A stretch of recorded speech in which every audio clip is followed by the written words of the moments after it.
Welcome to the first of 3 modules on searching international law sources. At the conclusion of these 3 modules, you will be able to identify and distinguish different international law sources and apply your knowledge to search for resources that are appropriate to your task. It is recommended that you review these modules in sequential order. The first module is a general introduction to international law sources, terminology used, and a general background to international law. International law is a general term that is often used to describe public international law, private international law, comparative law, international business law, as well as other areas of law. Before you begin researching international law, it is important to know the difference between public and private international law and comparative law, at the very least. So public international law governs the relations between different nations, international organizations, and sometimes individuals. Examples of public international law includes international environmental law, international human rights, international criminal law, airspace law, law of the sea, law of armed conflict, trade and development.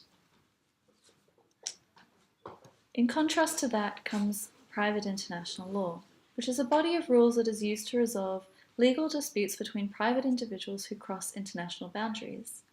It is also referred to as conflict of laws because it refers to a dispute between one or two parties in different countries with different legal systems.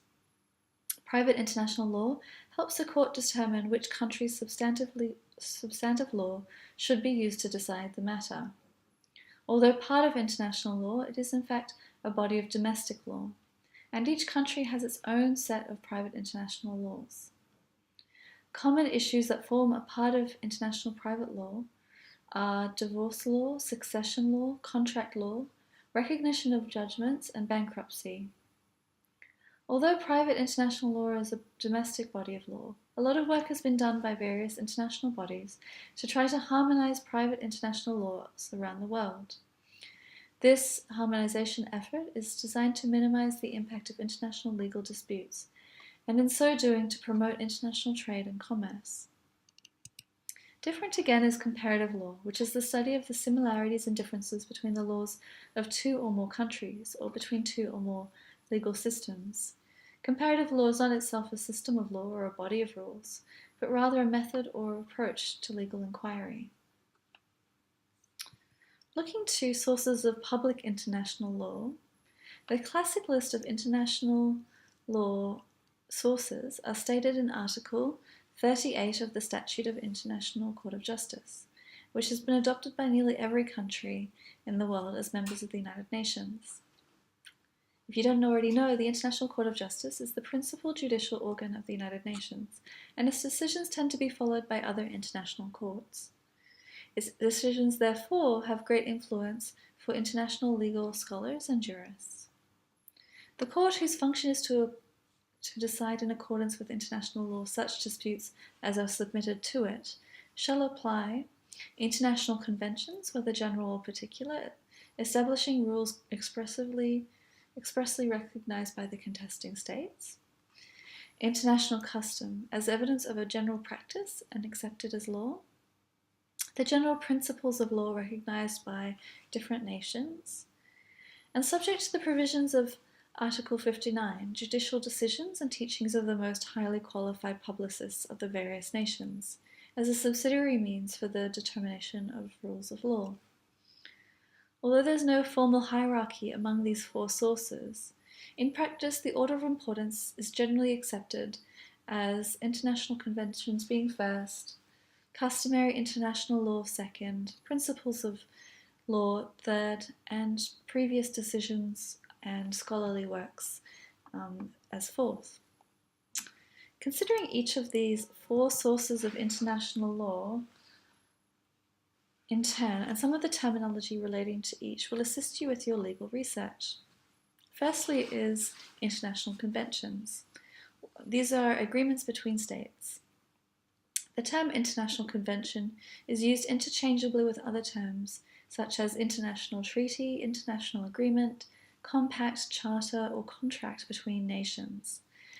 Nations are often referred to in international law as states.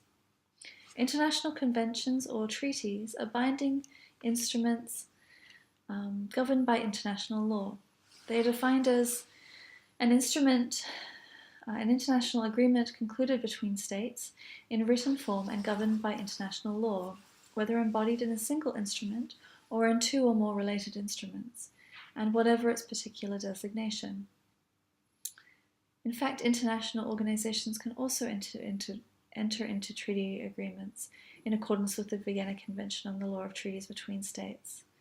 And international organizations can enter into agreements with other international organizations as well as with states. There are different kinds of treaties. These include bilateral treaties, which are between two parties and can also be referred to as an arrangement. Multilateral treaties has multiple parties. The difference between multilateral and bilateral treaties is in the legal implications.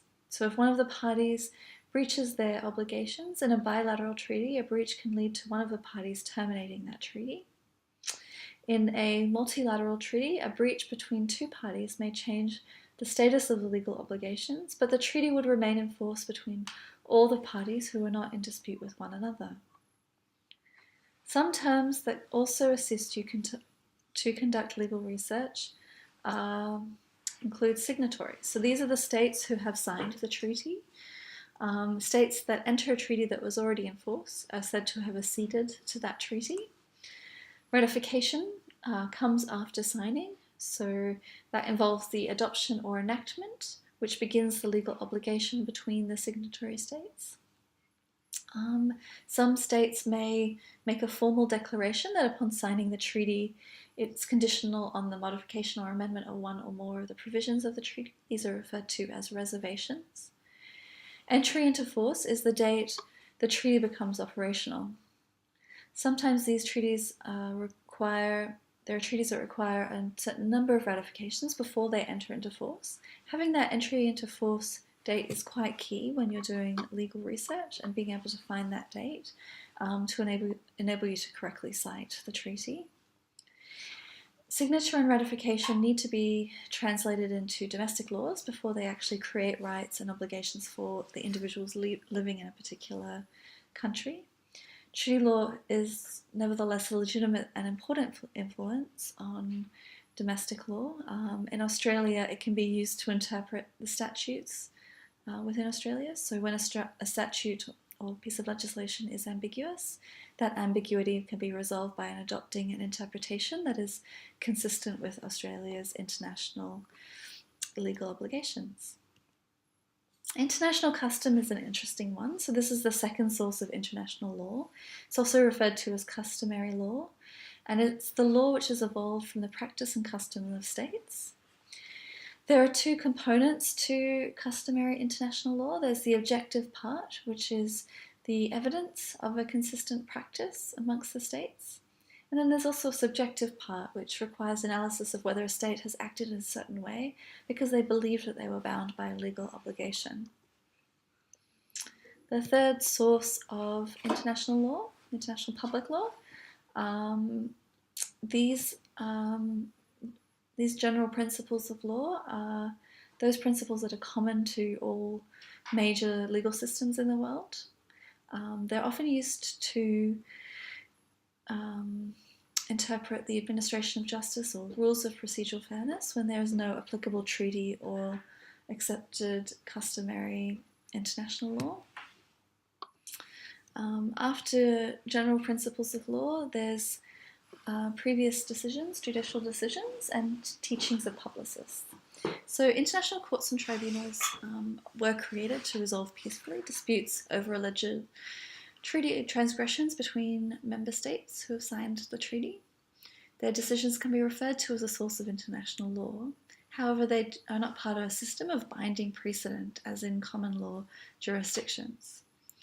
Generally, in practice, however, international courts and tribunals are very reluctant to change legal principles established in earlier cases, and as a consequence, they are a significant aspect of your international legal research. So when conducting Research, it's important to locate the official collections of international law reports, as they form a permanent record of these court decisions. So that takes us to the conclusion of the first module, Sources of International Law General Introduction. We've looked at types of international law, sources of international law, and some of the terminology used. The next module will cover secondary sources that will assist you with your international law research. If you need any help, please don't hesitate to contact the Law Library. There's some of our details on the slide. We're always happy to hear from you and do what we can to assist you with your legal research. Thank you.